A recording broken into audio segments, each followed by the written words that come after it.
online de aba agudie mu nsɛm aba ma health tips aba ne e wani gisempa de mamo ni nyina no nyame ene mu adom nti ene de ani gisemi ebei mamenda majoy trish for ase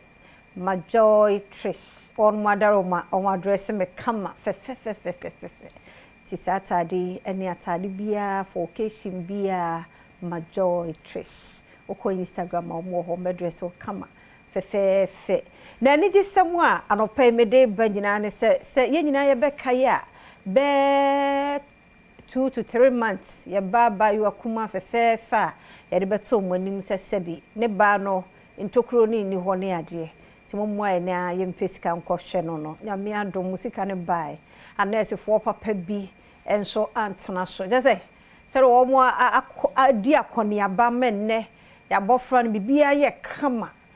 ene wo mo aba ede ho aseda ebremu nti director wo back anki enya before near the after the bar oh ya na ema no ye fe wo hwese de na maami esu nenne wo hwese de nanim tie na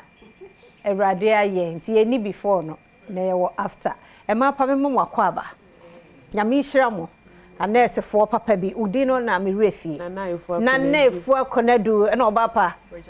Bridget the last time no de ye show no na so adwuma no obo akire ye papa na oba tan so nie Rita na ye ba no so nie I kama fe my brief na fe ye hwe bia na akwa kodui yo ntiem yeda mo ase ye be ma ahwefo nyina good morning na say ye ba ha be sra mo ho emwa se ye nue ehia mboa kakra e dia ye surgery na nyame adom ye de tu mo nim mo nja ye mu mo boa ye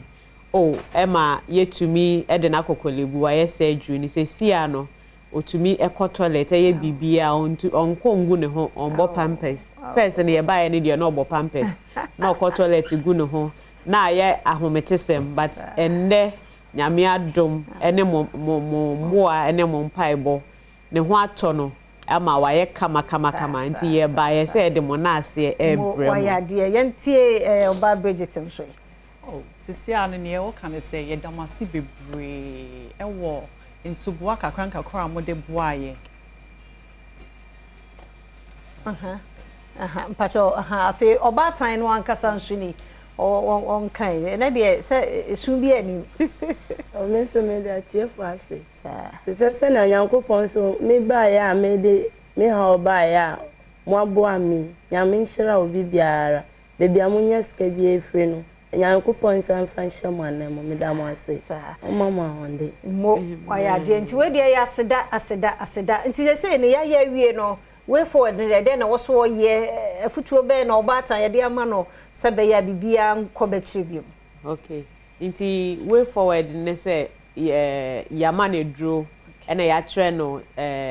ni training potty training na mrano o so hwe se obekọ toilet na engu ne ho anase ikro no ebe hili ena ya che na aduane so a wondi ya che so mama onye ejuma ede osano nti ikro no wudi a ne o peso ye bia ono opasa pa nti ikro no wu a ne o peso ye bia obetumi aye na ye gina we so ma efutuo se wo ye ma me na hu nsenkyere ni bi wo ba ho a mentena so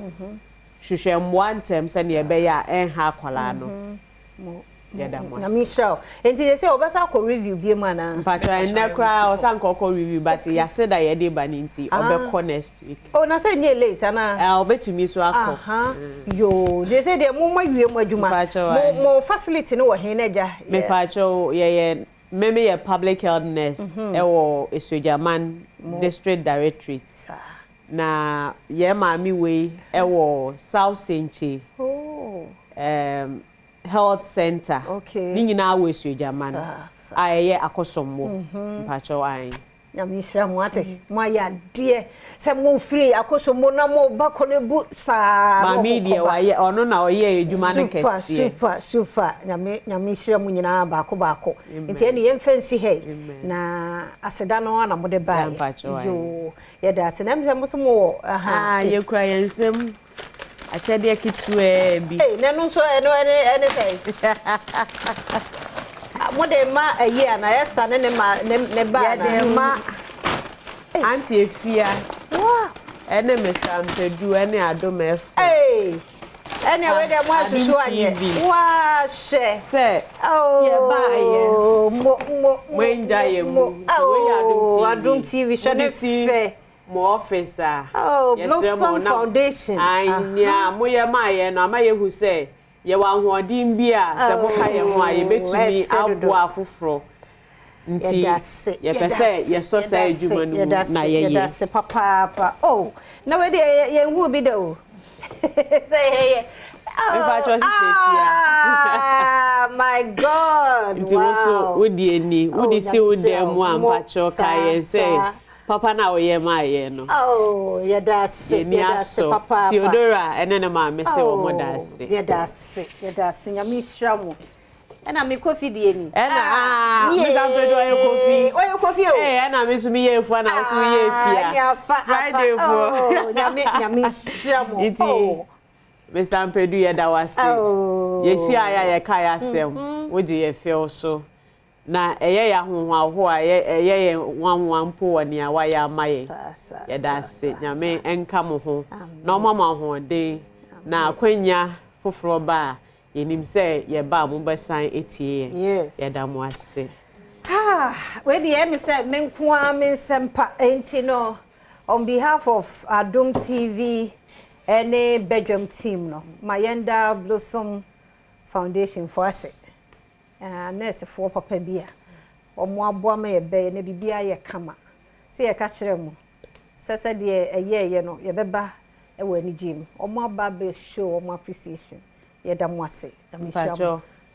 me pese me dani mpa mienu anaba ko bia se pa na edikan honorable Abrakwa Asare oye MPP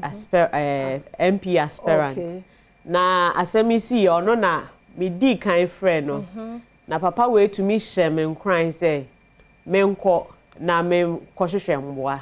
na ono so ma me kakra ye de hyase e de akwala no kwa assessment ansa ye bedru ha e na osan ma mo bi fufuro kra number nti papa no nkran hye na de share me no e no na e ma me sa ho de no nti bebi owo bi anyame enhira no ena MP for Isujaman honorable Thomas Ampemnyako ono so me ka kire no wampupuniti oyi sikafi no common funding e de camp ne papa ne de ma ye no ho ma ye de sha assessment na se bebi owo bi anyame enhira no no nto wo mu nkwamu na papa so a okaye o kire kwan ma yetumi ba ha no ono o se ma ye mbonidi ba bebi owo bia no pe ye bakro no ma ye ka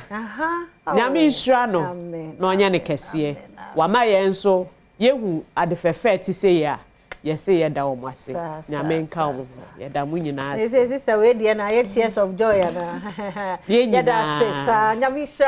nhira mo pa ye bo awrade mpa ye se awrade nyi ye mfiri nyarewa no ne me bia tititi se ye mu na ya na no ode ye da mo ase ye mfansi ha